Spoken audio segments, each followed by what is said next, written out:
Following a discussion on Facebook earlier in the week, a great point was raised. When is a good time to be trading?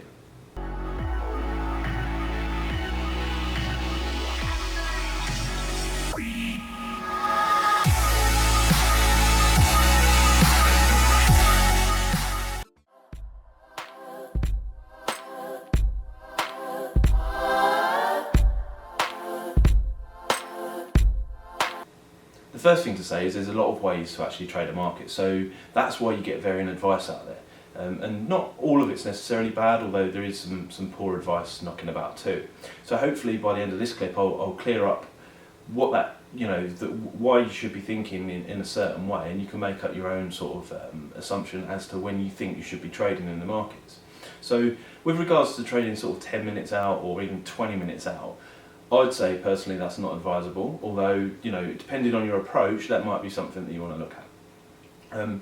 And I think a lot of the time people, and in fact that comment there come from a match betting group on Facebook, so a lot of the time people are looking for a fixed system, a bit like, you back with the bookie, you lay with the exchange, you get the free bonus. But trading's not quite like that. So if I was to put into an analogy, when is the best time to trade? It's a bit like a sniper laying in a field, yeah? When's the best time for the sniper to take a shot? 4 o'clock, 3 o'clock, 2 o'clock?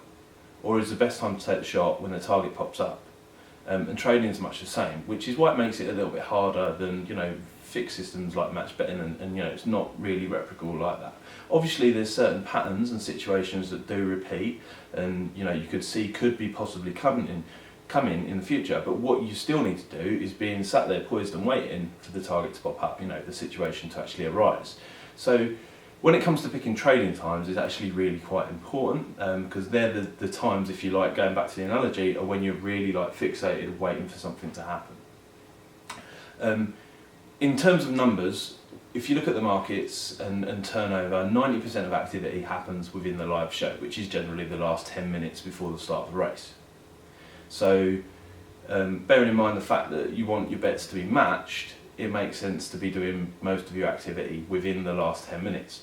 Of that 10 minutes, the majority of it is matched in less than the last 5 minutes before the start of the race. So again, still, for me, I'll definitely be looking at them situations, because it's not like them opportunities don't appear, because they do, but they're not race on race every race, but there will be a time when it pops up and it's, wow, there's really money going on this 20 minutes out, but that's not every race. So if you want to increase your sort of strike rate and protect your bank, and make sure that you actually get money matched, win or lose, then you want to be sticking within the last 10 minutes, because that's where 90% of the activity is.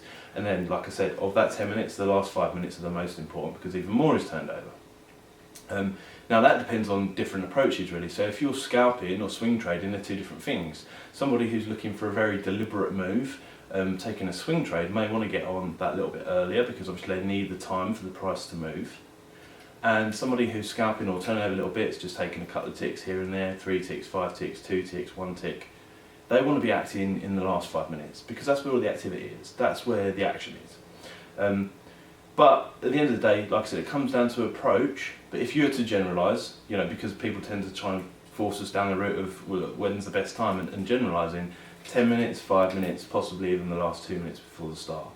Last 30 seconds before the start of the race, liquidity does tend to dip a lot of the time in most cases. So, you want to be slowly winding it up. Although that said, in my experience as well, within the markets, the last 30 seconds is when there's less of this sort of spoofing and unmatched money sat around, because obviously the race is about to go in play, and people that are involved in all that kind of activity don't want to be overexposed as the race starts, because as soon as the race starts, liquidity just drops. And then, I'm sure people have been there before, when you get stuck in play, you get stuck in a bad position, they can't get out of it because there's no liquidity, and there's the big gaps in play, a bit like trading a greyhounds market.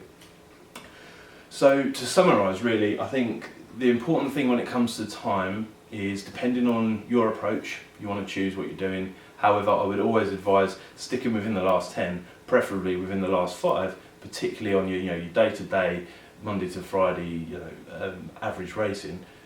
Bespoke events like maybe Cheltenham Ascot and the Grand National, that kind of stuff, then the rules are sort of thrown up in the air, because it's completely different. There's a lot more activity, a lot more coverage, and so there's a lot more opportunity to exploit there. So The time question is quite variable, and like I said, I think the comment was quite a good one that I picked there to start the video.